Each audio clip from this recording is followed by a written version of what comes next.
Hello, Heatseekers. It's the Heat Sheet.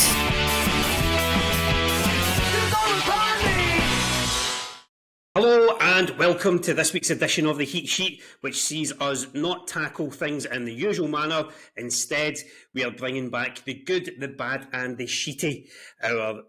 This will be the second edition of our wrestling quiz that breaks down the headlines in a different way to what we normally do every week. And as ever, I am your host, the editor-in-chief and the Richard Osman of this week's pod of games as such, Kris Jack. And the two competitors this evening are regulars to the show, Mr. Stephen Roach and Mr. Lewis McNaughton. And lads, how have you enjoyed your wrestling over the last week while it has been a pretty packed week for wrestling? Probably I don't know if it's the best ever WrestleMania, but it's got to be the most talked about WrestleMania ever, isn't it? Like in terms of like what happened and the magnitude of it. Like just definitely feels like we're finally back. Wrestling is fucking back. There is that sense. There is that sense of a return, dare I say, a renaissance, which I believe is the new terminology. It's the Renaissance era is what we're going into here with WWE. What about yourself, Lewis? I know that you were celebrating quite heavily over the weekend in terms of your love for NXT as well as WrestleMania and whatnot. Just give us a brief kind of synopsis of your feelings coming out of WrestleMania XL. To be honest, it painted it out like the most. I've thought of it as a movie. Like obviously that's cinema, but like how many callbacks they had and how everything tied into each other. Like it was like watching WrestleMania was like watching a series where you go rewatch it and you notice things about it that you never noticed in the first time you watched it. Mm-hmm. So the first time I watched Saturday night, Sunday night, I thought I was fairly engaged, but I didn't even realise the callback between that exact Seth Rollins chair shot until I went on X, Twitter, and realised that, that was Roman choosing between getting his revenge on Seth or keeping the title, things like that. And then, obviously, The Rock and Cena going back to this and that. Hold your powder on that, because we are in a roundabout way going to get to discussing all these things through the course of our quiz. Now, if you watched and listened to the last episode that we did of the good, the bad and the sheety, we did 4 rounds of different varying quality when it comes to quiz questions and just different ways of looking at the wrestling news. But the one thing that we did, which worked very well, was our hitting the headlines round. So I'm just going to start sharing what we've got planned here. So everything will shift how you're looking if you're watching this on YouTube now. You'll see our lovely The Good, the Bad and the Sheety logo. There it is. There we go. So we are going to get on here with round 1, which is hitting the headlines. So hitting the headlines, I'm going to bring up a couple of headlines in front of us on the screen here. I'm going to ask you to fill in the blanks on there. We'll talk about the story, and then there'll be a question at the end of the story for the first points of the quiz. So, lads, first headline that I'm asking you to hit is Cody finishes story to leave the bloodline at a blank blank. Bollocks to Titch March. Oh, sorry, I thought it was Paul Merton for a second there. Story to leave the bloodline at so 5 letters and 6. So at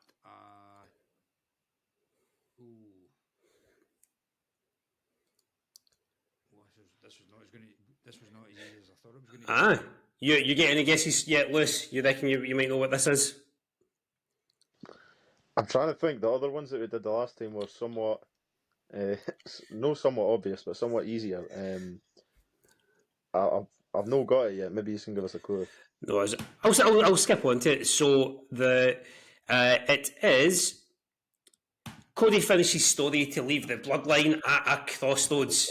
It was staring you right in the face. So this is obviously in reference to Cody Rhodes finally usurping Roman Reigns to become the new undisputed WWE champion. Not the undisputed Universal WWE champion, just the undisputed WWE champion.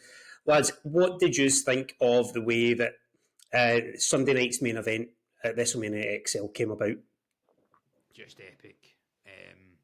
As Lewis has alluded to, cinematic. I mean, I've already dropped my brief opinion of it on my hot take. Catch that on YouTube, on our Instagram feeds and on Spotify for my reactions. But to go in more detail, it was just an absolute emotional roller coaster. The match itself was brilliant, and then it kicks into Cloud9 territory, where with all the runouts, starting with the first one was Jimmy, and then Jay comes out for the rescue in that one. That 30 seconds where they rolled up the aisle and then threw each other off the stage into the table was actually much more entertaining than the actual match they had the night before, by the way. Oh, 100%, 100%. And again, if you want my take on the JV Jimmy match, go back in the Spotify feed for the hot take from Saturday night. But yeah, there was so much more action and drama in that 30 seconds than the whole of the match. I completely agree with you on that. And I think, see if you want to like get what the broad opinion is on the match and the finale, look at Logan Paul's Twitter or Instagram. He's put and the WWE himself have put out like, his reactions. He was up in the VIP booth with all his pals reacting to it. They reacted to the Cena run out and the Undertaker run out, and they're just losing their minds. And he's actually crying a wee bit afterwards, and saying, "My God, that was emotional. I felt like a kid again." That was basically my emotions, and I think that was yours as well, Chris. Like seeing The Rock and Cena do that face to face, and then looking at the crowds. I don't know if that was a callback to Rock Hogan from 18, slightly. It could have been. It could have been. Just an absolute epic moment, and then when the Undertaker came out, when you heard that gong, my God, I was like, I had chills. I don't know the last time wrestling made me feel like that, like absolute just sheer what I call Tom Cruise on Oprah moments for you when he was jumping up and down on the sofa when he announcing he'd been engaged to Katie Holmes. That's what it made me want to do. It was just sheer bliss. See, I really enjoyed watching all of that, but I didn't get to have that reaction. I managed to have myself food poisoning on Sunday, so I didn't get to see any of night 2 until Monday morning, and by that point, it had a few things spoiled for me as well. So I didn't quite get the immediate reaction to all the surprises there. But Lewis, will come to you on here. What was your reaction to Cody finally finishing his story? I'll tell you, Chris, I had a similar spoiler to you, but it was one of those moments when the intentions are right from someone, but it's just no the time. So I was laying with my girlfriend watching it, and so I wasn't right either. I wasn't well either on Sunday night, so I was struggling to stay awake, and I did my very best to stay awake. And I forgot to tell her that if I fall asleep, didn't tell me what happens. I'll see it tomorrow, and I won't get any spoilers. So I get to the very start of the Roman Cody match, and I'm really excited for it. I fall asleep. I get a tap on the shoulder at one point. Look, Cody won. Just absolutely ruining it for you. And I just looked at her and went, really? I went, I'm no, it was one of those things where like, I'm no angry, I'm just disappointed. I gave her one of those looks and went, he's been the champ for 3.5 years. And she went, I thought you'd want to know. So that was my first reaction to that was how I knew Cody won. And I didn't really know what happened about the whole thing. Obviously, didn't see the match, so there was still some good surprises. Undertaker coming out, all that was a surprise. and there was enough in the match for it to still be enjoyable, even though you knew Cody won. So it kept you sort of entertained from the start to the finish. The Undertaker bit was a bit weird, like you had solo Cena. Obviously, that was something that was sort of long-term storytelling. You had Rock, Cena, even longer storytelling, Jimmy J, etc. And then Taker, Rock, probably Austin's spot, but you're never going to complain at Undertaker coming there and Exactly. I think like yeah, had it been, I think we were all expecting Austin. I know DL, he noticed the tweet that by Triple H on the Sunday was at 3:16. So that we were all saying, "Oh, that's a confirmation of it." And yeah, it would have been beautiful had we got Austin. But look, I'm always going to happy to get the Undertaker. Yeah. I think the Undertaker was even bigger shock because we were expecting Austin, but it turned out to be the Undertaker. Definitely. Like I said, when that gong sounded, I'm like, oh my god! Like I nearly had a heart attack, and you can see that reaction in the crowd. Everybody, like 70,000 people, going, "What?" Just like all collectively at once. It was like a wave of sound. So it was brilliant, and like it kind of does make sense. Undertaker coming out because like it's not like Rock and Undertaker didn't have mega feuds back in the day. They tried to crucify each other in a fucking storyline. And obviously, Reigns is one of the only people to beat Undertaker at WrestleMania, so you can you tie it back into there as well. But yeah, Cody winning to turn it around from the fuck up of almost having Rock in that main event to having 70,000 people ecstatic for Cody winning. When he could have cooled him off after WrestleMania 39, they kind of did, to bringing it back to the way. To having everyone buzzing that he won and finally finished the story was complete like masterstroke and genius work from Triple H. So happy to see Cody finish the story finally. And the MVP Samantha Irvin, the way she announced it, that Cody won, that spoke for us all. Like you hear the emotion in her voice, the way it was cracking, she was holding back the tears and all that. She was the WrestleMania MVP. I think that was like almost put the cherry on top of it in a way. One thing that I think would maybe, I was going to try and segue from the cherry on top thing, but I kind of get stumbling over that.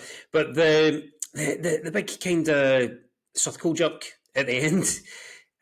What did you make of that? I know that it's there's a lot of they're really pushing moving into this new era under Triple H and whatnot, and having all the faces come out and put Cody on their shoulders and whatnot. It's a great visual, but I just think. Oh, I'll get your opinion, guys. I think they kind of over-egged it a wee bit.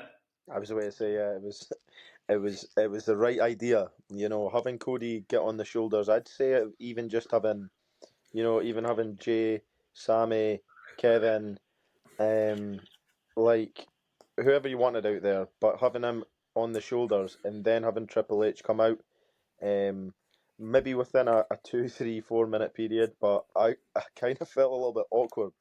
It was just like he was kind of hovering about there, just this and that. And I saw the traditionalists on Twitter up in arms on going, oh, what the fuck, like Cena in the same ring with Punk and Orton, these two arch rivals, in the ring at the same time, and somebody also I think also said, hang on, wasn't Jay and Kevin meant to be feuding because they had that whole Kevin doesn't trust the bloodline thing, and that includes Jay. But like, I didn't mind it as such. I can understand that there was a lot of emotion. There was a lot riding on this. They put in 2 years of work into this, and I think the energy and the buzz of it all. I think a bit maybe common sense goes aside a wee bit. But I think it was a nice moment.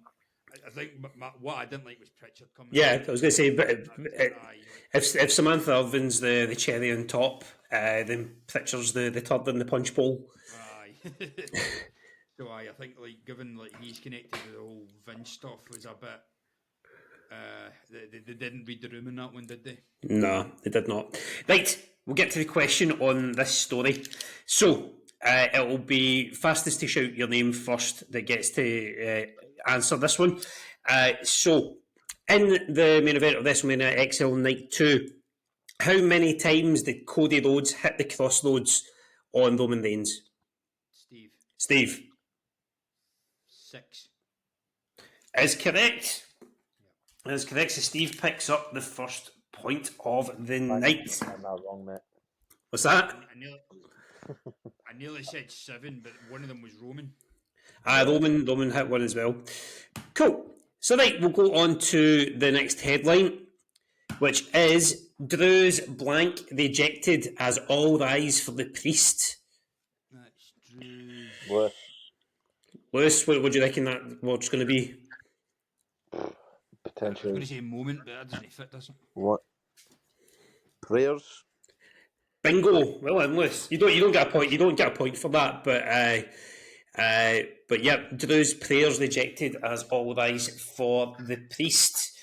That's in reference to Drew McIntyre praying for CM Punk to be taken out, and to his wife's T-shirt in the crowd as well. That is a dodgy headline. That could go anywhere. I know. It's a loaded headline.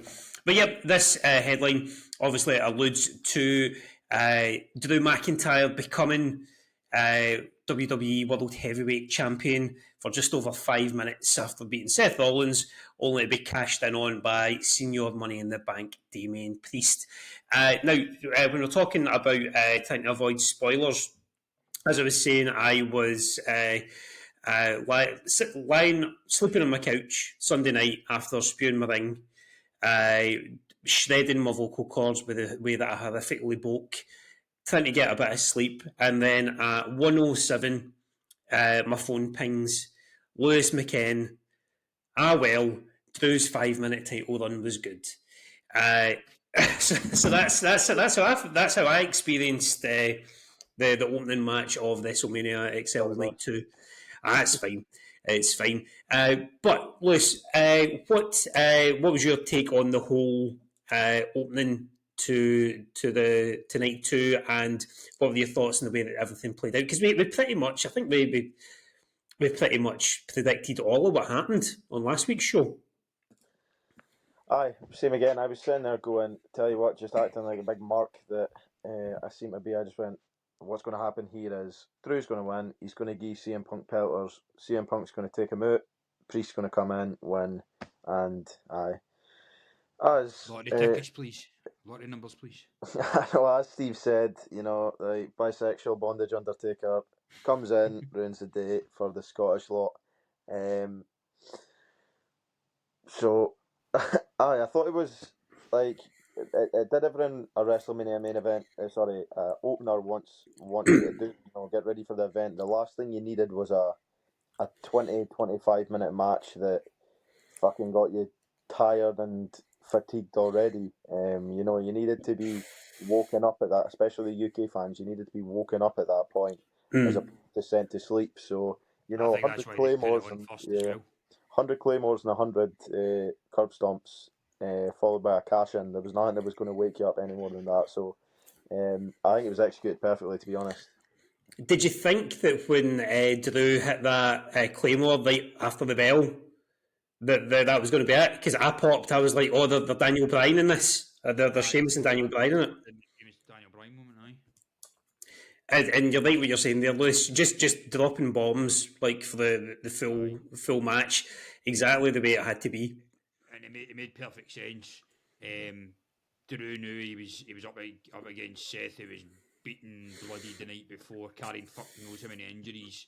And it's just, I just need to hit one move here and take him out. Well, Seth's going to do the same because Seth's thinking, logically, fuck it, I cannot go 20 minutes with this guy. He'll kill me. I need to hit a curb stomp and a pedigree, 1, 2, 3, and get the fuck out there. So it made perfect sense to do that. That's why I loved it.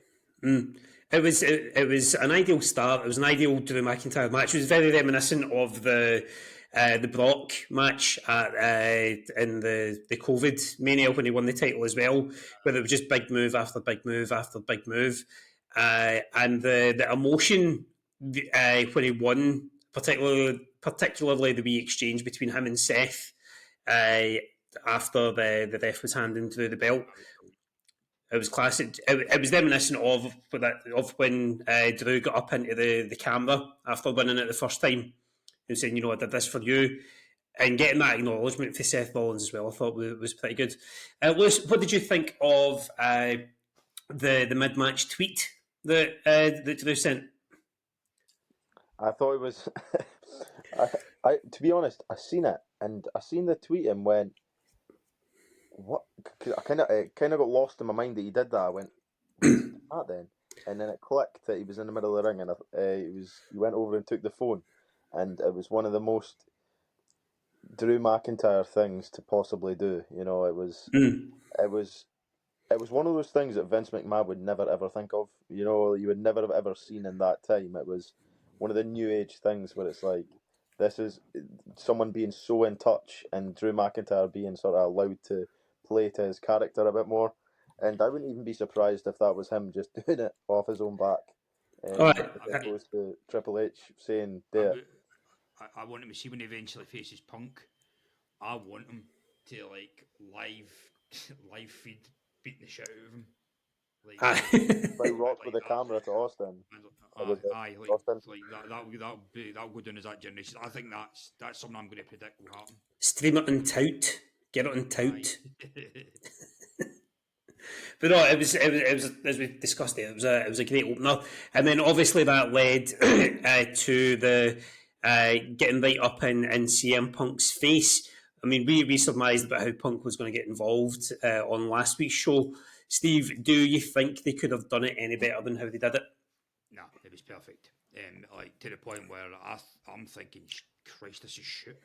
It was obviously scripted, clearly, but the way they played it out, the way they acted it was a 10 out of 10. The way Drew portrayed his sort of bitterness, kind of, getting it right into Punk's face. Punk just doing his best to stay cool and sitting there saying to him, going calm down now, your wife's here, remember, etc. And and the way that Punk, the moment Drew took his eyes off him, he said, "Fuck this, I'm not taking this," and just tripped him up and hit him with it's not a cast, what is it again? Brace, an arm brace. Aye, and or even better, Punk did the meme when Kris music hit. He went, so he made himself a permanent meme. So, aye, they couldn't have done it better. I don't even think it's just the case of making him a meme. It was the perfect reaction to it. Because obviously he was as shocked as everybody else, or maybe as excited as everybody else, because you saw there was the initial kind of what's going on, and then there was the kind of wry smile came across his face. And there was something that I picked up on really well, or that I thought was really well done, or could have been a catastrophe actually. When Priest comes down and clobbers Drew with the case, he lets go of it, and nearly ended up in the crowd because it hits the barrier. So imagine that it went in the crowd and somebody just fucked off with it. If you go back and watch it, it hits the way that he hits it. He lets go of it and it hits the barrier. Because I was thinking, it's like, what if somebody actually took it? Green shirt guy just grabs it and tries to cash in himself. Oh my god!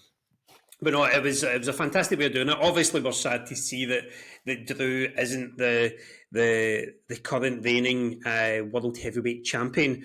But does it give you guys hope that he's going to win it back in his own back garden when Clash comes to Glasgow? Surely. Because they're obviously using him to sell it, and they're going to put him in the main event. So it's the writing's on the wall and that. The only thing that makes me doubtful that he'll win it back is WWE actually seldom do the hometown win. Don't they? And they might want to. They might want to actually have Punk screw him again to set up a big a super. What do you call it? It'd be like a super fucking grudge match at SummerSlam or Hell in a Cell or something like that. The thing is, as well, according to Sean Ross Sapp and a couple other reports going out today, Drew is still yet to re-sign. He's not inked a new contract, which is mental considering that in a couple of months' time he's getting pretty much his own pay-per-view. Do you think they Which could do? Do you think they could do a Summer of Truth angle where he's going to pretend to win the title and then leave the company? Do a Punk in reverse? could do I think it is as well with it's like that whole thing about like you can't be too mad at Drew won because it was just the all we needed from that was Drew getting his 5 minutes to celebrate in front of fans. You know what I mean? Like I would love him to win it back, but I think that's sort of closure for him in the past 4 years. You know what I mean? He would have had big blue balls for the last 4 years of winning the belt and not getting in front of fans. So that was just that 5 minutes where he just could be the champion.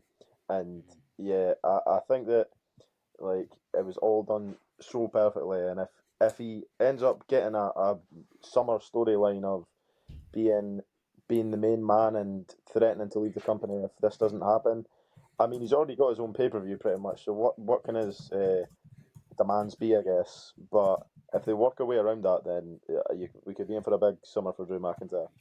we could indeed. Now this takes us on to our second points worthy question here. So obviously Damien Priest cashed in the Money in the Bank to become the new heavyweight champion. So again, first to shout out your name. How many days did Damien Priest hold the Money in the Bank briefcase for? Lewis. 213. It's not correct, but if Steve doesn't give me... I'll give Steve the chance to give us an answer. I think it was a bit more than that. I'm going to say 286. You know what, Steve, I'm going to give you, it was 280. It was 280. So I'll give you the point there just for getting closer. I was going to say if Steve gets closer to it, then he'll get the point, but then Steve would have just said 214. Which should be a bit daft. Should have been a bit daft. So Steve takes a 2-0 lead at this stage. We've got another two headlines to look at here. So the next one that we're going to go for is XL blank its way to best WrestleMania ever. What do you think that that missing word is going to be? XL. It's not rocks. It's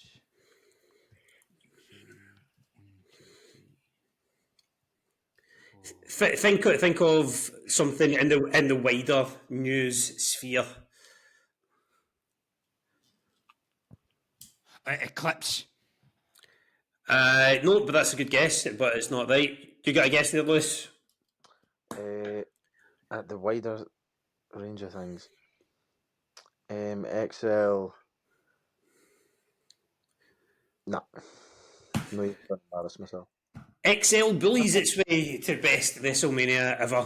Well, I thought that was pretty good. I thought it was pretty damn good. So yeah, the amount of effort that WWE put into this year's WrestleMania has had many people saying it is the best WrestleMania ever. We'll go through this one quite quickly. Lewis, what other than the main events and each night's, what was your kind of top three things from this year's event? Number three, I'd say. Other than the main events, so we'll take Drew out of it as well, will we? Yeah. I'll say the table breaking before Montez Ford could do his splash, and they had to awkwardly set up another table. Popped me a little bit. I would say R-Truth winning the belts finally was number two. Getting his hot tag as well. Yeah. That was a great moment. And then number one was R-Truth pinning the tag team champions in the middle of the ring, win the belts for the first time. So that was my favourite moment. That was when the walkabout popped the most. Not even R-Truth winning the belts. R-Truth getting a hot tag and pinning Finn Balor. Excellent. Good stuff. And what about you, Steve? What were your top three moments?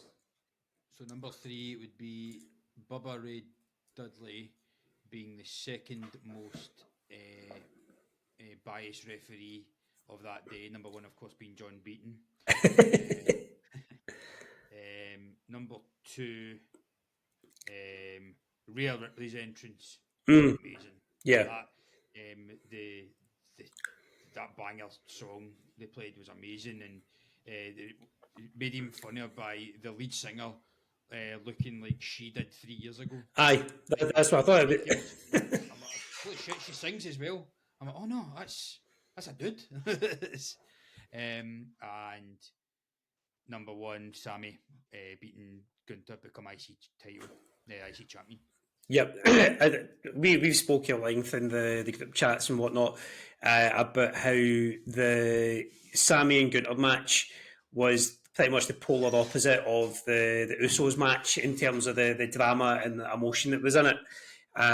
We predicted last week that it was going to be the show stealer in terms of the work rate match of the weekend, and it definitely delivered. In my opinion, I think it was my highest rated one on our Melter ratings that we came up with on there. But yeah, those are all really good picks for your top threes. But do those top threes plus the main events and Drew against Seth make it the best WrestleMania ever for you guys? I'll have to watch it back. It's time will tell. I think yes, it's one that we will measure up to other WrestleManias in the coming years. But I don't know if you can actually compare the WrestleManias of old, because it's different now. It's now 2 nights. The production different. The expectations are different. X7 is, I guess, still the pinnacle, because that was the height of WWF. Do you know what I mean? That was their finest hour kind of thing, because it was the perfect pay-per-view. It was right off the back of the Monday Night Wars. It was a celebration of their ultimate and highest lucrative period. So I think it's definitely the best. I want to say best of the network era. Do you know what I mean? So what year did the network launch again? 2013? So you're on mute, Chris. 2013, 2014. I think maybe 2014. No, just to mute. My wife's crawling about the floor in here, trying to get her work stuff. Sorry. No, I'm just saying it was about 2013, yeah. I think it's definitely the best of the network era. I don't know, but Lewis, what would your opinion be on it? I think that I'm always going to compare any WrestleMania to WrestleMania 17, which is probably a bad way, considering it's different. I think one of the big differences is, like, you cut out a lot of the silly bollocks that people really remember in the new era, because every second of free time they've got in between matches is filled with ads. So that's the one thing it takes away the enjoyment of it. Yeah, instead of Stickers advert with the Miz was doing my tits in. I know, instead of like what you might get on a WrestleMania 17 of a backstage segment of something completely random that maybe helps set up the match a little bit more. Like, I know we get like things like Sami Zayn and Chad Gable and then Owens, like just more of that, you know what I mean? Just like, or a stupid thing backstage of like two people aren't on the card, like just give me some stupid shit about Tozawa just like bumping into Omos or the Big Show or someone, you know, just like put to good use the obscure guys that, exactly, you know, yeah, can do some good, like what the fuck was Titus O'Neil? I know, Come on, I know. Doesn't feel like Titus WrestleMania doesn't feel like it doesn't feel like WrestleMania until I see Titus O'Neil go out and trip over something, you know, like I miss some of that. And how many times I need to see the Prime logo? Come on, man. Logan Paul's got enough money. I know that was something that I really enjoyed. Dude Wipes, when Dude Wipes started showing up, I was like, oh, what is this? And then by the end of night one, I was like, you know what? See, just having a wee bag of flushable wet wipes that I could wipe my arse with whenever they needed to. It sounds like it's actually genius marketing. But yeah, So we're in agreement there that it's maybe not the best ever, but it's certainly the best of the last this current era of WrestleManias. So, question time. What was the official combined attendance for WrestleMania XL? Again, fastest first, Steve. I think 149,700. 149,700. Lewis. Is this including? Is this just WrestleManias? Just night Saturday and Sunday. Yeah. I'll go 142,236. So Steve, you were 149,700. Lewis, you'll get the point on this one. It was 145,298. So Lewis, you were closer on that. So you've reduced the deficit. You've halved the deficit there. It's 2-1 to Steve at the moment. As we go on to the last of our headlines to hit here, which is we're moving away from WrestleMania now onto another one of the big stories of the week, which is Dynamite on what way to a massive rating. What could that missing word be there? 7, so Dynamite on. It's referencing Punk and the tape. Referencing all in, yep. So all in. Wembley. Bingo! You got a bingo, Lewis. Wembley, for fuck's sake. Dynamite on Wembley way to a massive rating. This is off the back of it being announced that AEW Dynamite, on the night that we're recording this, are going to show the backstage footage or the CCTV footage from what went down at All In. Why? Why are AEW doing this at this moment in time? I mean, I know that it's in response to the CM Punk interview last week, but what do you think Tony Khan and everyone else at AEW is set to gain from doing this? He's lost his fucking mind. It's petty. It's ill-conceived. It's daft. It's embarrassing, and I fucking love it. Yep. I'm delighted they're doing it. This is you wanted wrestling back, guys. This is it. This was the Monday Night Wars era. Just pure petty, back and forth, sniping, jealous shit. I just think it Russo's the fuck out of Tony Khan. Like, well, here's the thing. Russo's one of those guys, along with Bischoff, that's been going at Tony Khan, rightly or wrongly, saying he fucking sucks. He's a mark. He doesn't know how to do ratings. This is the kind of thing Russo and Bischoff would do. Oh, 100%. 100%. Aye. So maybe he's been listening to them. Could be. I mean, like, I don't entirely like it. I'd rather they do something more positive to make their brand, their product better to get the ratings. But you know what? Like, they obviously know they need ratings.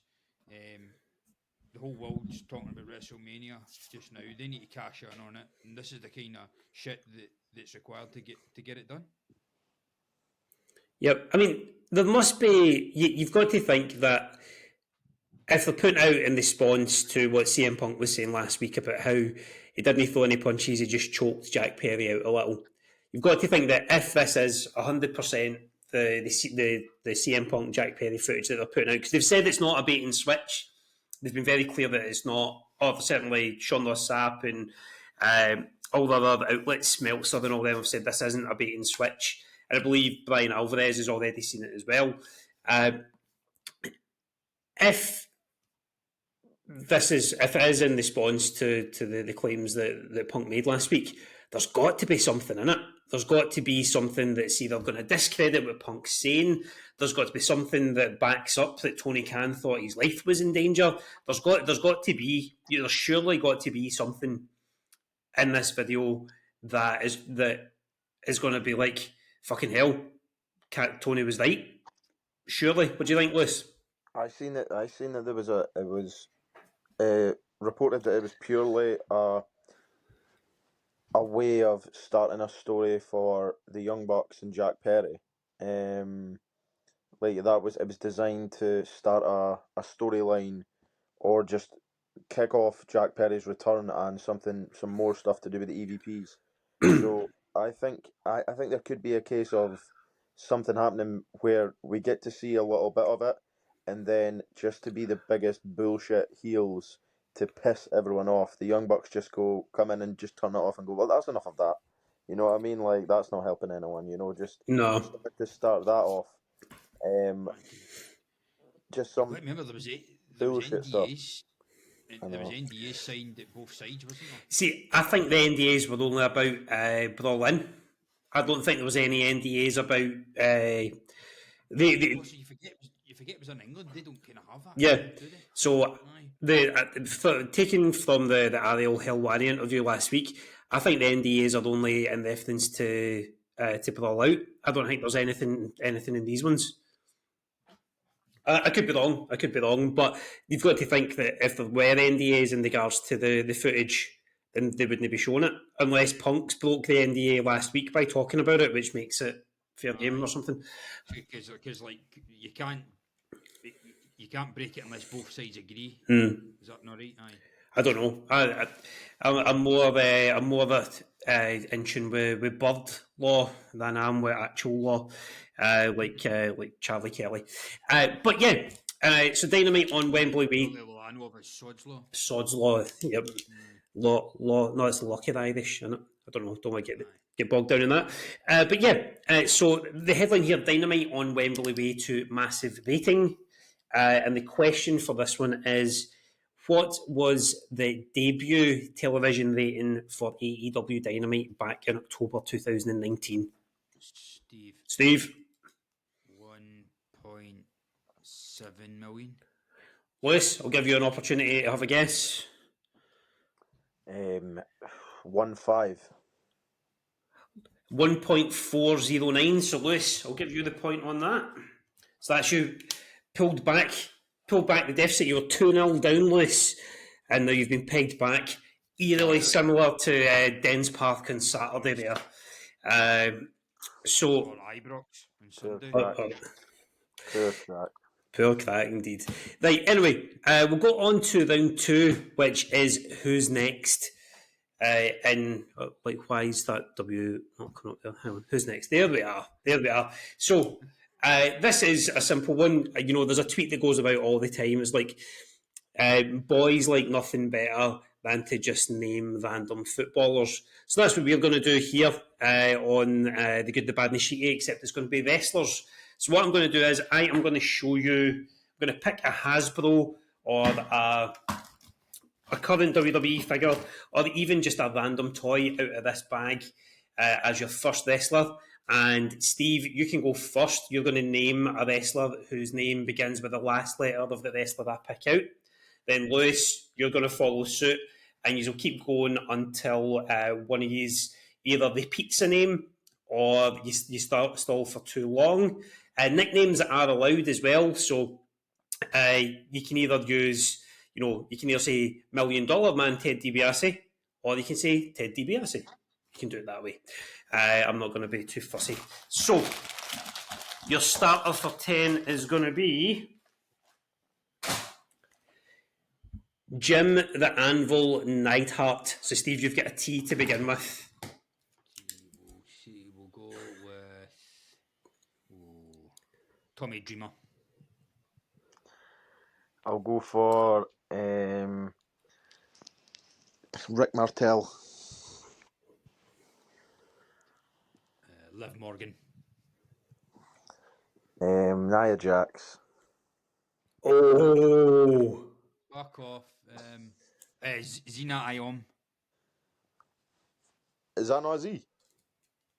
Oh, fuck, so it is. Oh, Steve. So that's Lewis gets the first point in this one. We'll go for all. Xavier Woods, Steve. Oh, Jesus Christ. Xavier Woods. Right, we'll go again. Steve, it's perfect that you said that, because if I can wangle away to get Nia Jax into this. Oh no, there's no repeating, so you can't use anybody that you've already said either. Right, next one. I don't, Chris, hold on, I need to put my charger in, sorry. It's alright. Go. So your starter for 10 here. Andre, the one-armed giant. I'll go for Tito Santana. Oh, nice one. I'm just going to try and go for obscure to get the prime ball knowledge Axiom. back to the heat sheet. So that was Axiom. Steve gave it Axiom. Is that an axiom with an M? Yes. Medusa. Oh, for fuck. Jesus Christ. I'm going to count you down. I'm counting you down for 5 here, Steve. 5, 4, 3. Adam Bomb. Oh, good save. I'll go for Batista. Fucking A again. Jesus. Jesus was not a wrestler, as far as I'm aware. Going to count you down for 5, Steve. Asuka. Oh, Asuka. Oh, back to an A. No, it's E. No, Asuka ends in an A. No, it's not. Is it not ASUKE? No. Yes, you get A. I'll give you a double A. I'll give you Arn Anderson. Oh. So N. Nick Aldis. I'll go for Samu. Undertaker.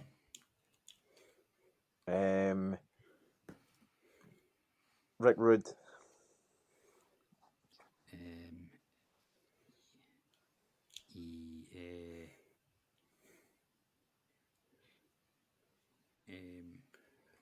Count you down for 5. 5, 4, You said half 3, the name there with an M.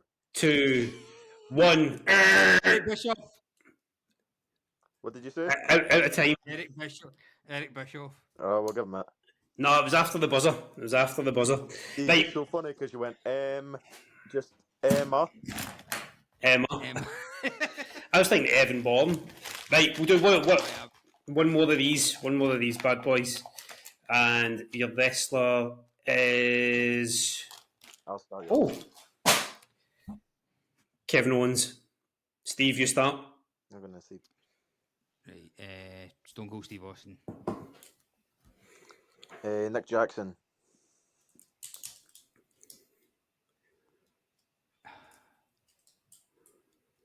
Natalia.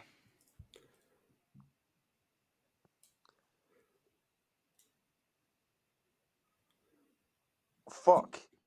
5, 4, Said all these. 3, 2, 1.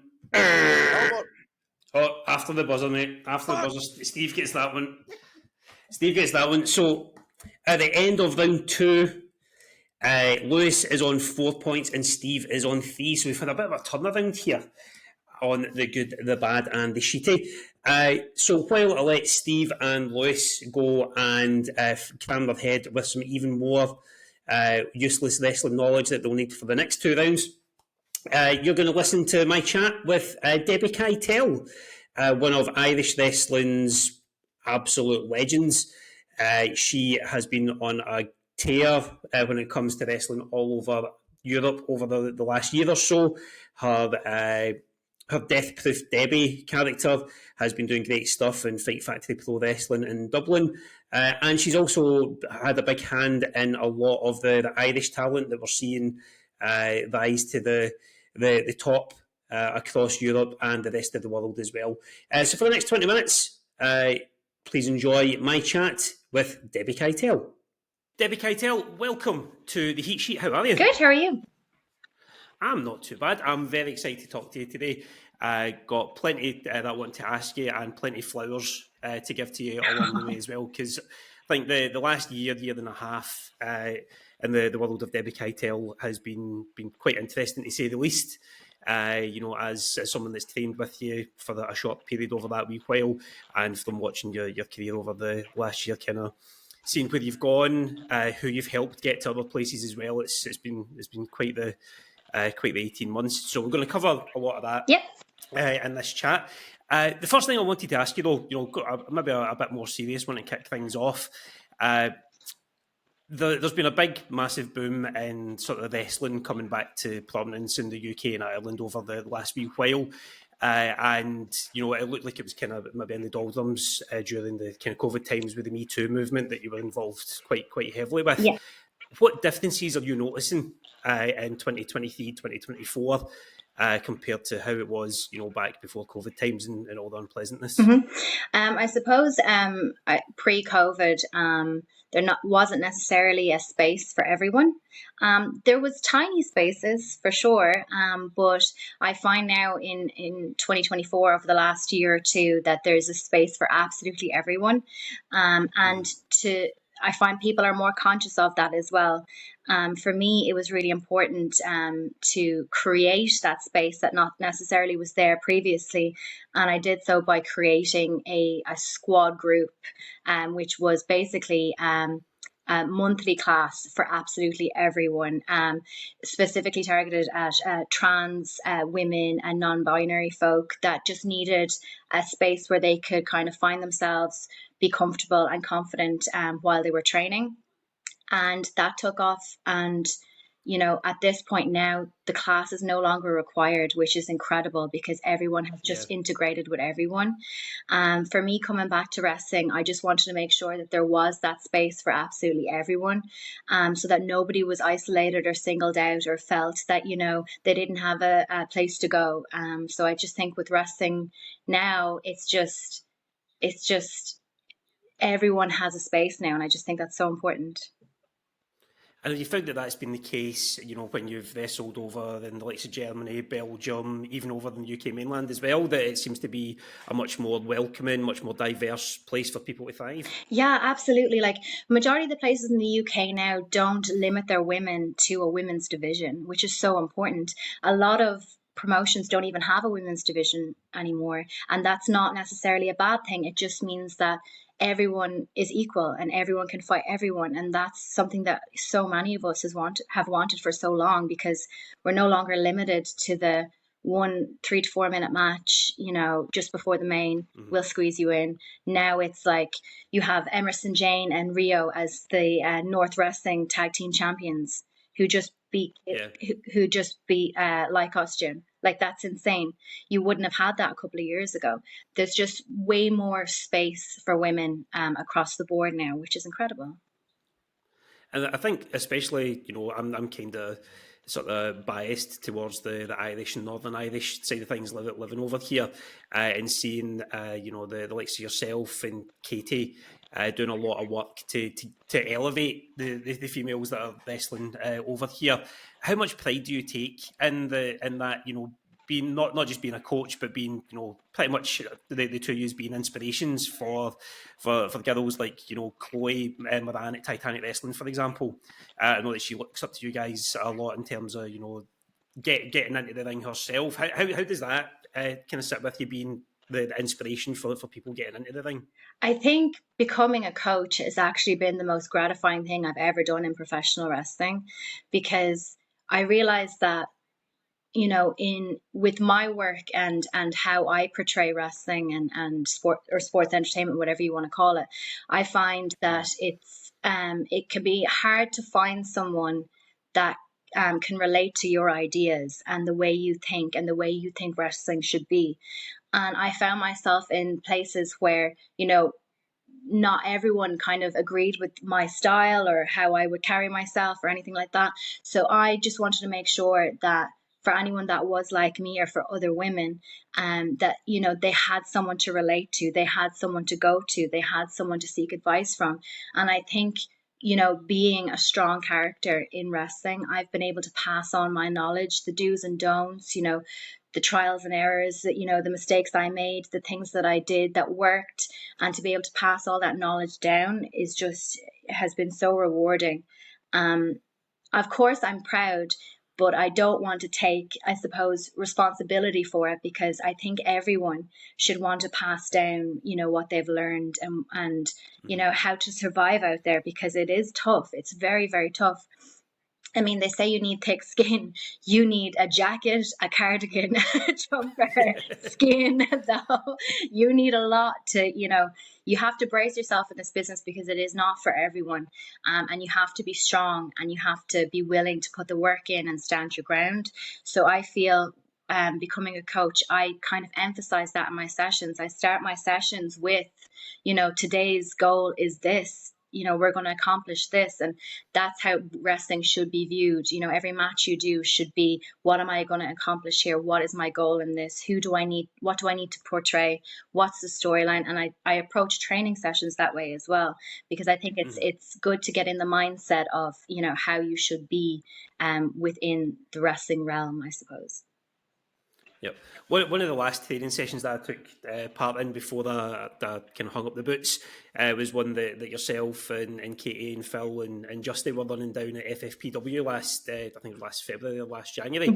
And the atmosphere that you guys create on those days, because it was one of the sort of the new talent shows that he's put on at Fight Factory. It was one of those days that everyone was buzzing, everyone was showing up and showing out to get onto the show at the end of the day.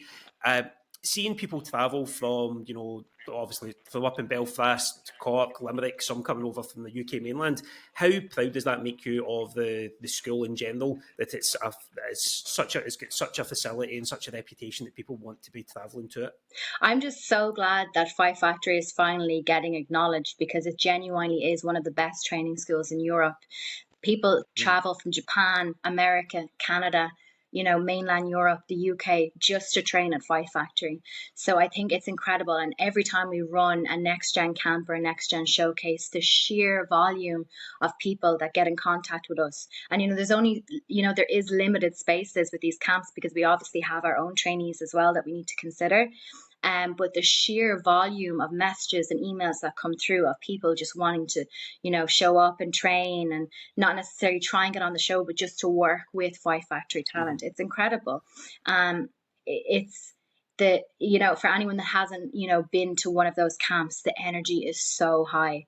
Like, the minute you walk in the door, it's just everyone's at an 11. Everyone's trying to get noticed. Everyone's trying to be remembered. And that's the whole point of it. Because if you're in a tryout situation, the minute you walk through the door, you want to be remembered. You want to stand out, So those camps are always incredible. They're so much fun. They're wholesome. Everyone learns something. The best of the best get on the show, and it's just such a good day. It's such a feel good day for everyone, I think. Yeah. I think as well the variety on the shows as well, like that one that I was down at, there was a number of ones from your squad training that were on that show. You had the likes of MJ Chef, the Scoop, guys that have got these really kind of elaborate, larger than life characters on there as well. And then you had like the serious stuff. You had like championship matches and stuff going on as well. So it was a really, really good variety of show, and that's something else that I really admire about the way that you go about your wrestling. You're not pigeonholed to one type of show or one type of character. You went through your Death Proof Debbie phase last year on the Fight Factory sort of main shows. How did that come about, and what was that for you in terms of character development and skill set and whatnot? Well, let me tell you, Death Proof Debbie was tough, not only because of the matches, but the fact that I needed different entrance attire and gear every month, new entrance music, entrance video every month, and new character every single month, whilst all being under the realm of Death Proof Debbie. That was intense on the body and mentally as well. But Death Proof Debbie came about because Katie Harvey approached me and she said, I don't want to put you in a women's division where you have to wrestle a different woman every month. And it's, we can absolutely do different stories within a women's division. But she was like, I think we can come up with something where you can work with everyone. And my idea was, if we did Death Proof Debbie, that I would work with the younger talent coming up and work with those that are just on the brink of main shows that don't necessarily have the full package yet. So I pitched that if I was going to do that gimmick, it would be only with those that are kind of coming up the ranks. And also, I realized the previous year that we were getting a lot of, casual fans coming through the door, friends of friends, family, partners of people that would normally come, and I wanted to provide them with entertainment because they don't necessarily come for the wrestling, but they stay to be entertained when they realize, oh, like there's so much more to this than just on the mat technical grappling, and there's actually a whole other side to professional wrestling, which is the entertainment side. So with Death Proof Debbie, basically every match was a hardcore stipulation style of a match. We had bin matches, hardcore matches, food fight matches. It was chaotic, but it was lots of fun, and you saw a lot of the kind of up and comers come through the Death Proof Debbie match and make it onto the main show. And I think perfect example is the likes of Jay Steins, who's just been absolutely killing it. He's in Philadelphia right now, about to wrestle. Wow. Like insane. Like I'm so proud of him. So proud. And speaking of like people that you're proud of, the coaching that you guys do at Fight Factory has spawned a lot of guys that have not just gone over the water to the UK mainland, but to the highest points right now. Your former tag team partner, Lyra Valkyria, is the NXT Women's Champion. How proud are you of Lyra, Aoife, whatever you call her? Lyra. When it comes to when you're seeing her, at that on that stage, and I know that you and Katie went over and spent some time with her in Florida as well. Yeah. How proud were you to be able to go out and watch her do a thing like that? It's just incredible. Like the minute I met Lyra, I just knew straight away that she was going to be the one that goes all the way. She's going to be the one that shows everyone how it's done. She has a work ethic like no other. A lot of people would be happy to rest on their laurels because they're in that position, but she is just still asking for more. She was still pushing for more. She's still working harder than ever. In fact, she's probably working harder now than she ever did. She's never one to rest. She always wants to get better. She always wants to evolve. She genuinely is, as cliche as it sounds, the hardest worker in the room, and she's always been that way, and that's why she's there. Every time I see a picture or a post or a video of her, I'm just gleaming for her. I'm just so happy for her and so proud of her. And to see, all the, I suppose, the younger generation coming through and all the girls that we have coming through Fight Factory, absolutely idolize her. And I think that's so important to have someone like that, especially like for me and Lyra, it would have been Becky. But now the next generation have someone like Lyra that they can look up to and strive to be just like her, Yeah, it's great seeing it. Again, from my experience with Northern Irish wrestling, anytime I've got NXT on and my daughter's learning about it, I was like, I gave her a lift to a former B&Q warehouse for a show in Belfast one day. She was in the back of my old Fiesta, and it's amazing. Like, obviously, like I'm a nobody in Northern Irish wrestling, but I love being able to say to people, or I've trained with this person, or I've had a seminar with this person, or I've given somebody a lift, and seeing where they've gone to. The likes of, obviously, Lyra's doing great stuff. LJ Cleary over in Japan doing amazing things over there, and I don't think that's going to be the peak of where he ends up. No. I think he's destined for great things as well. And there's a whole load more. As you said, Jay Steins is doing great stuff up here with Titanic Wrestling and a few other promotions, and over in Scotland as well as obviously being in Philadelphia for WrestleMania week. Get Fabio, Martin Steers, all these guys as well. But I think one of the kind of the most impressive, in my opinion anyway, of the batch that are coming through is someone that you've kind of affiliated yourself with quite closely as well, and that's Anita Vaughn. I would hang my hat on her being the kind of the next FFPW breakout there. How have you found her progression since you've became friends with her and you've been training with her and traveling with her? Well, fun fact, I when I first met her, she was training down in Cork, and I could see something in her, but it wasn't until post pandemic where she made the move to Dublin that I was like, oh no, like this girl's a star. Like there's nobody that looks like her. There's nobody that carries themselves like her. You know, she has a presence about her, that you can tell she's going to go all the way. And even now, like, I would say she's already a Five Factory breakout. I mean, her stuff in Germany and WXW, you know, she's literally in the UK either with myself or on her own every single weekend. So you know, the sky's the limit for her. But, you know, when we first started working together, you know, I thought it was very important to kind of get her in front of promoters. So the day we actually realized, okay, like let's do this, we were actually on the way to a show, and unfortunately we ended up in a car accident, and the two of us were I was in the passenger princess side. She was driving the car, and it was just one of those moments where we knew what was about to happen. The car was in full speed. We knew what was about to happen, and it was just those couple of seconds where you're just saying to yourself, okay, this is happening and I don't know what's going to happen next. And the two of us just put our arms out in front of each other to protect each other. And, you know, the car crashed. There was minor injuries. Everyone was okay. But after that, I just kind of realized, I was like, this girl is ride or die, like literally. And I'd be willing to, you know, to work with someone like that. That's, you know, that looks out for someone like that. And she said the same about me. So, you know, it's just been full steam ahead ever since that. And it's great to see he's getting the flowers from other promotions as well. Like, I know that you've been over in England, as you said, in Europe as well, and you've made it back over to Scotland. I saw you tweeted out the other week there that Scotland was one of the first places outside Ireland that you'd wrestled, and you really felt at home over there. Yeah. What's it been like getting back over and working with the promotions and sort of Glasgow and all around that area?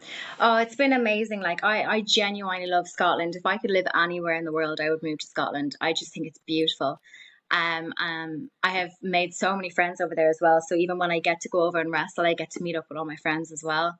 I think what Ravy Davey is doing with CPW is incredible. He's just providing a new platform for people, especially for those that are up and coming. It's great to get in there with some of the women like Ellie Armstrong, Ashley Vega, Cassie the Lassie. Like, he has so many talented people on his roster that are just, you know, they're on the edge of breakout, like, and you're going to see these people everywhere. It's just, yeah, it's an exciting time, I think, and to be able to go back to Scotland and, you know, do what other girls did for me in Scotland, you know, when I was coming up the ranks. I just think it's a nice full circle moment to be able to work with the girls over there.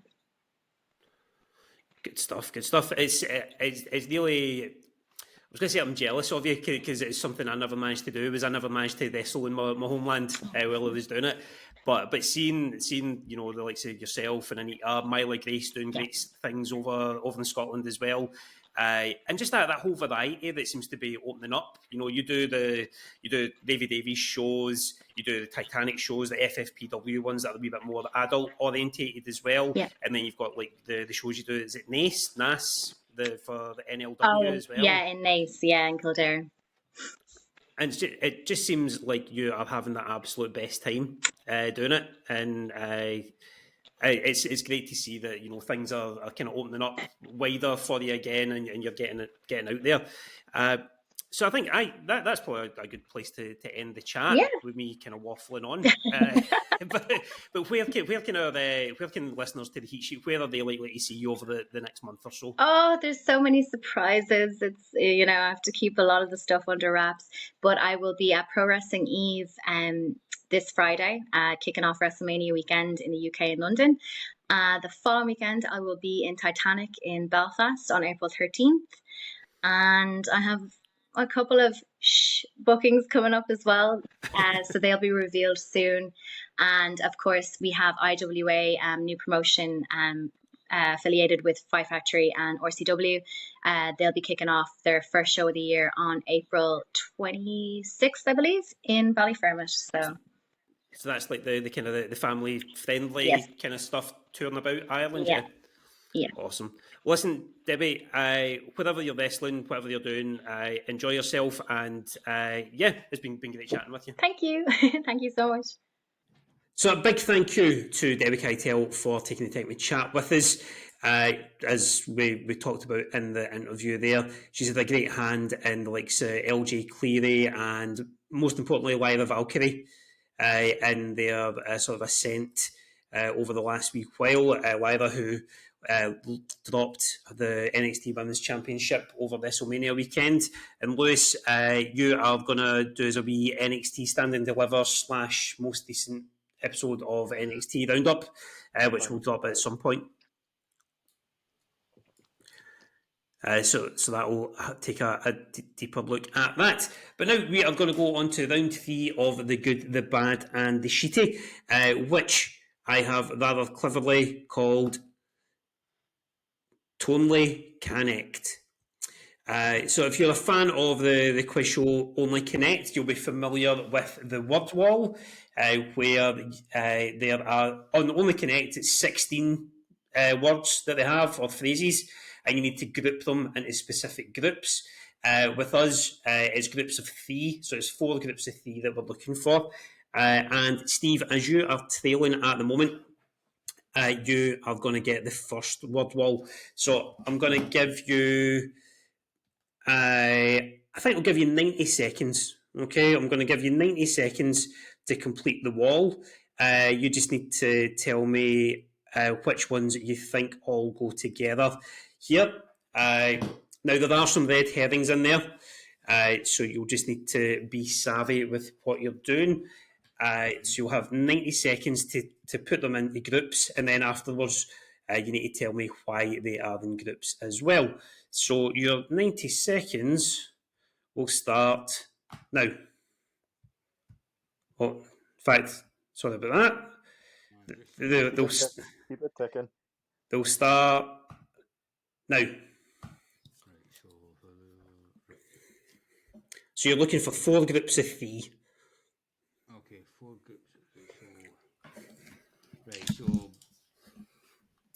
Brogue, Haluva, Chick, and Super. They're all types of kicks. But you're looking for 3. I know. Feel. So, and then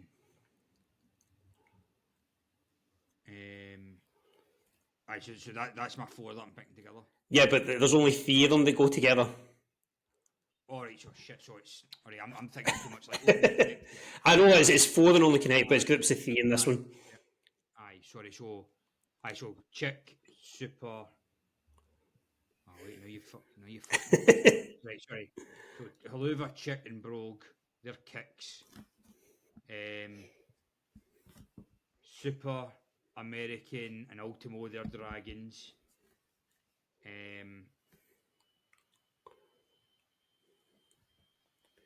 Terry Funk, Mark Henry and Shawn Michaels, because they're all from Texas. You've got 10 seconds left. Oh fuck. Ric Flair, Shawn Michaels and Terry Funk, because they're all Hall of Famers. Oh, wait, No, that's your 90 seconds up. That's your 90 seconds up. So who did you say there? Your last one was Funk, Flair and Michaels.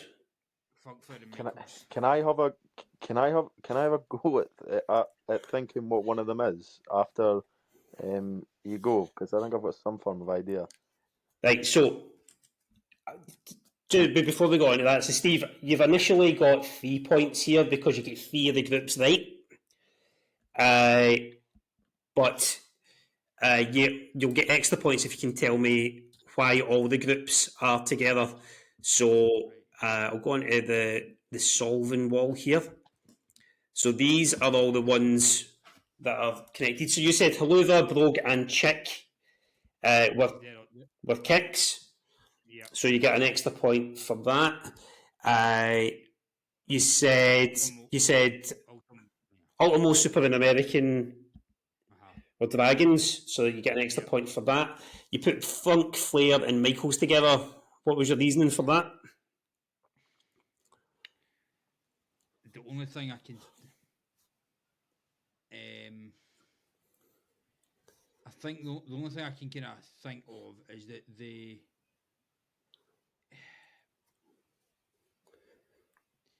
Did they all have each other's retirement match? No, fuck. No, Because they had a retirement match against each other. That doesn't make sense. no, you were on the right lines there. They all retired and then had more matches. Again. Ah, man. Yep. Right, you can name that about any wrestler, though, can't you? And Flip, Mark Henry, and Monsoon. Why do you think those would be a group? Can I tell you? Monsoon, Wait, look, give Steve a chance to guess first. You're not going to get any extra points for that, Lewis, but I'll let you guess. Fuck's sake, I will. right, it's so when you say Monsoon, are we referring to Gorilla Monsoon? You tell me. Flip Gordon, Mark Henry. Is it something to do with commentary? No. Lewis, I'll give you the chance to put him at his misery. Gorilla Monsoon, Monkey Flip, and the Silverback Mark Henry. Yep, they're all Homo sapiens. All Homo sapiens. So, Steve, you get 5 points for that round, which is a good start. It's a good start. I reckon I'll be better at that board than mine. So, Lewis, it's on to you now for this board. So, you're going to get 90 seconds, and that 90 seconds is going to start now.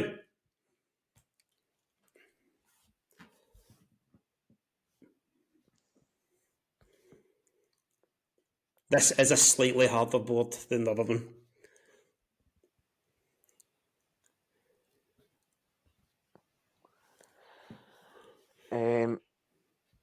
So, Ready to Rumble, Natural Libre, Iron Claw.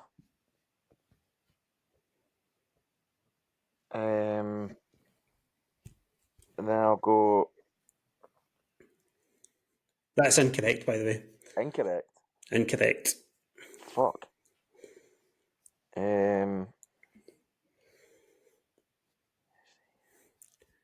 See, this one is a lot harder. Oh my god.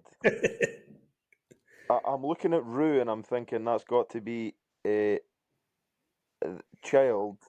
So Rue, Owen, and Joel. Yep. Then we'll go for You've got 20 seconds. mate. What the fuck have you done to me here? Bruce, Owen, and Brett.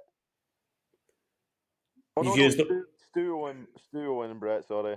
Yep. Ready to Rumble, Iron Claw, and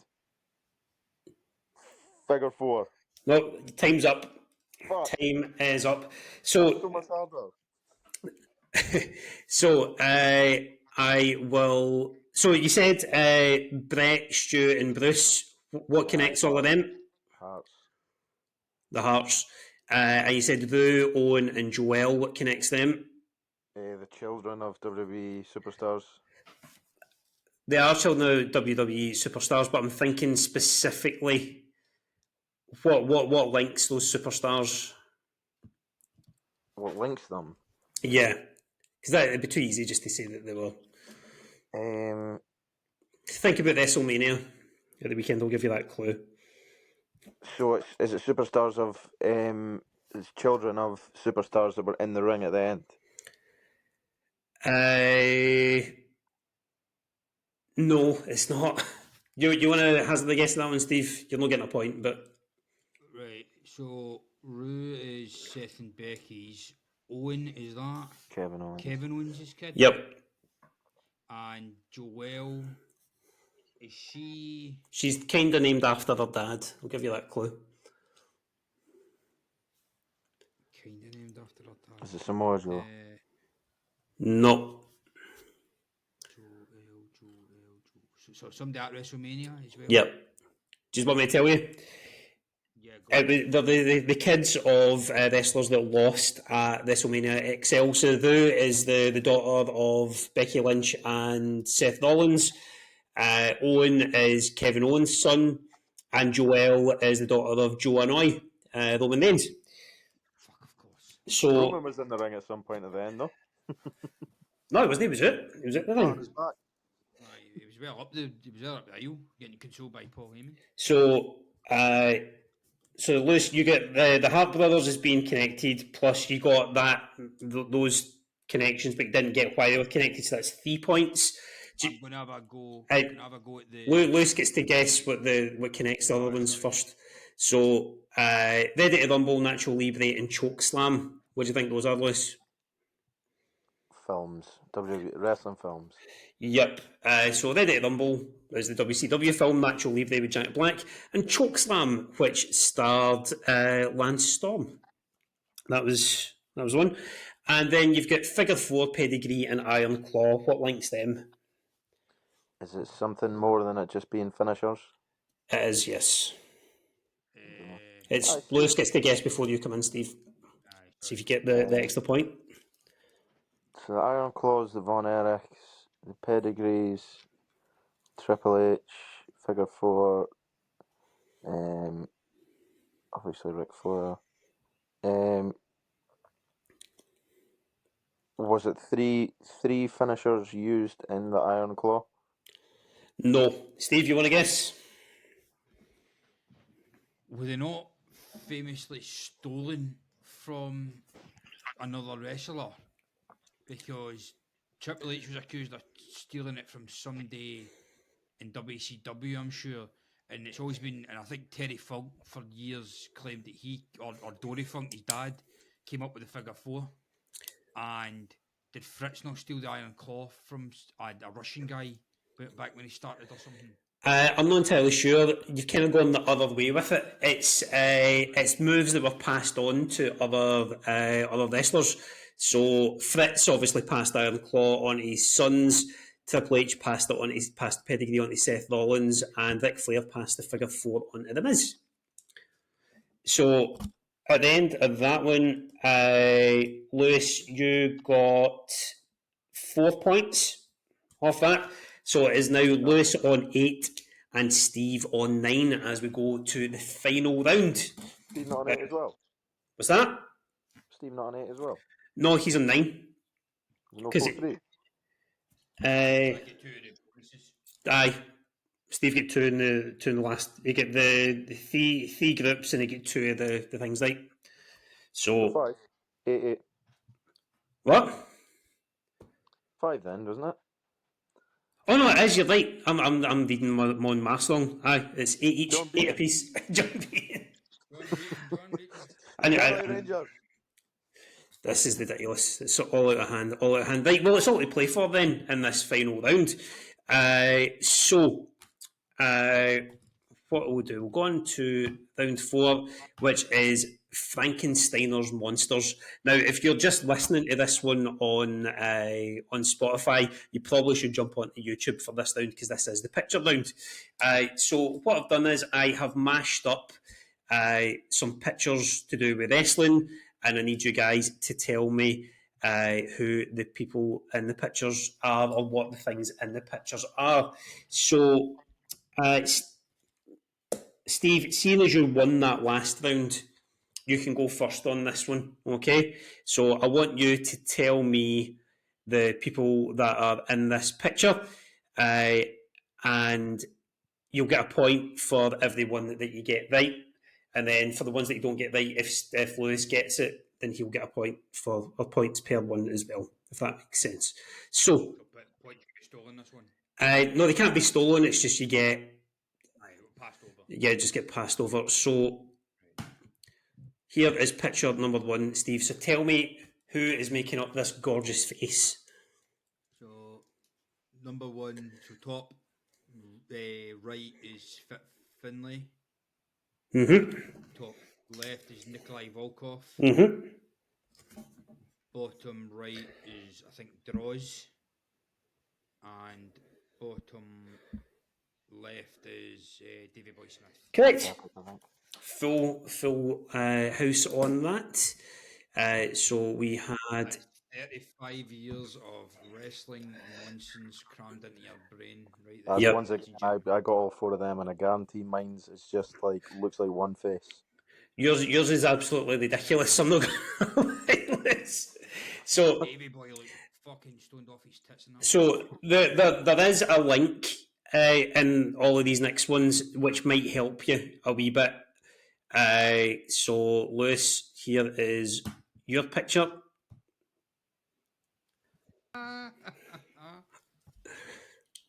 So can you tell me the 4 people making up this absolute monstrosity of a person? You're on mute, Got the Lewis. connection. I think I've got the connection in my head somehow, but is that Mandy Rose? That's one of them, yep. Mandy Rose's nose and mouth. Is the bottom one Rosa Mendes? It's Rosa Mendez's top half. Is the top one Pete Rose? The top one's Pete Rose. That's the one I thought you'd maybe struggle with. So who's the chin with the soul patch? See, it's probably not Thunder Rosa. It's not, but I think you've got where the connection is. They're all a bit rosy. So who could that chin be?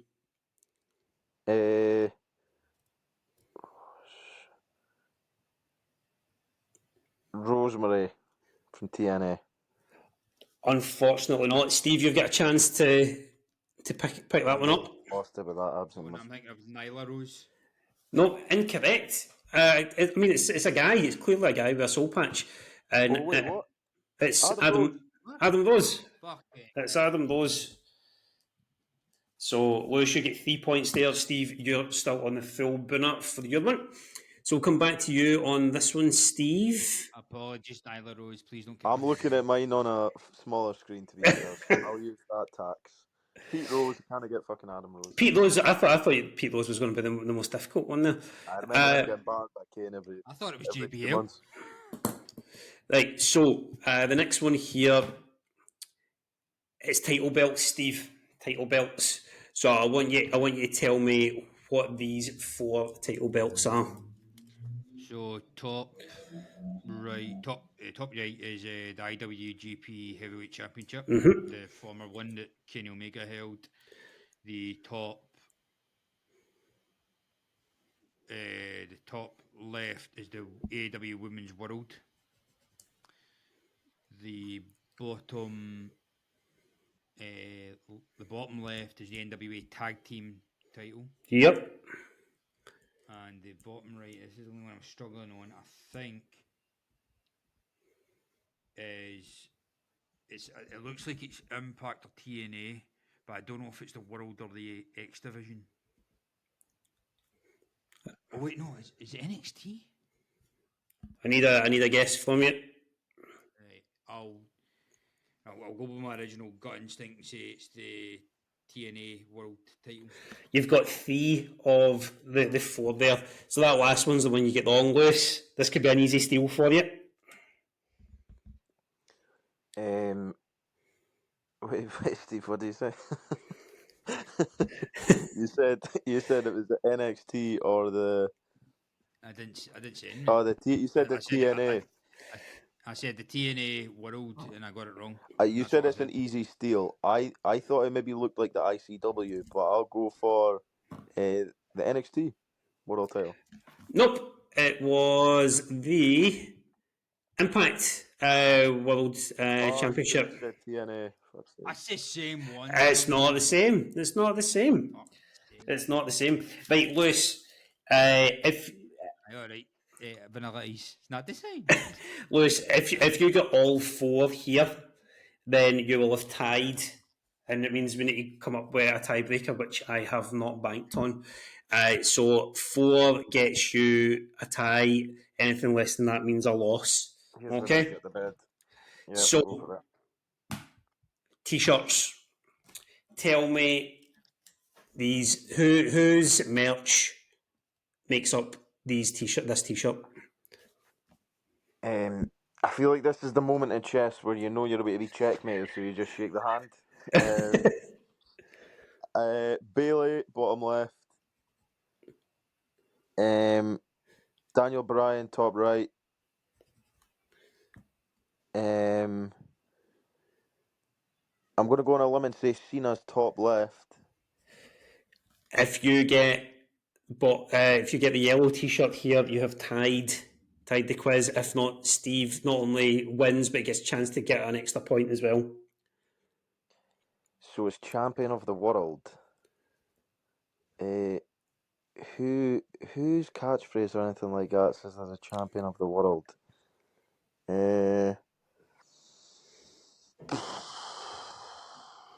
I'm going to have to throw a guess.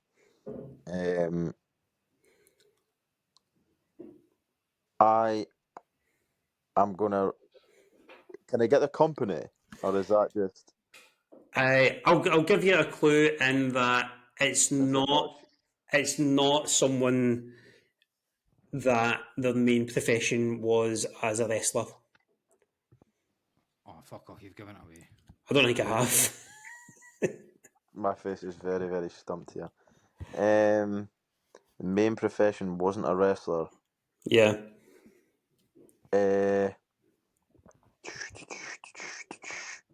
David Arquette. No, it's not David Arquette. Steve, do you want to put him out his misery? Andy Kaufman. Andy Kaufman is who it is. I've been absolutely fucking ageist against me tonight. There you go, Steve. Well done. You have won. So I'm talking up the final scores here. So those t-shirts, John Cena's 8-bit t-shirt, the Bryan Danielson, Daniel Bryan Yes t-shirt, Bailey's I'm a Hugger, and the Andy Kaufman Women's Wrestling Champion of the World. Lewis, you've finished the game, this week's edition of The Good, the Bad and the Sheety on 8 and 6, which is 14. But Steve, you are this episode's winner with 8 plus 8, 16 points. Well done. Well done, Steve. I finished my story. We had to let him finish his story. So yeah, that was this week's... And with no run-ins, code they get up you. No run-ins, just pure knowledge, Steve. So yeah, that was this week's edition of the Heat Sheet / The Good, the Bad and the Sheety. We broke down the headlines in quiz format and we spoke to Debbie Keitel in the middle there. Listen out for more stuff coming from us during the week. We've put out quite a lot over WrestleMania week, so if you want to go back and listen to that, do so on Spotify, on YouTube. Just search for @the Heat Sheet Pod, or on Instagram. We've got some reels on there. Search @the Heat Sheet Podcast. We're also on the Johners Wrestling Podcast Network now. Hiya, Johners. So if you are coming to us from that, go back and listen to the previous podcasts. The Drew McIntyre interview from last week is doing very well also, so you can still go and check that out. But for this week, we have looked back at WrestleMania and hopefully given you a bit of knowledge, a bit of trivia, a bit of useless information that you can use going forward next time you are out with your wrestling fan pals. So Steve, Lewis, thanks very much for contributing. Steve, congratulations for winning. And we'll see you next time on the Heat Sheet. Cheerio. Hello, Heatseekers. It's the Heat Sheet.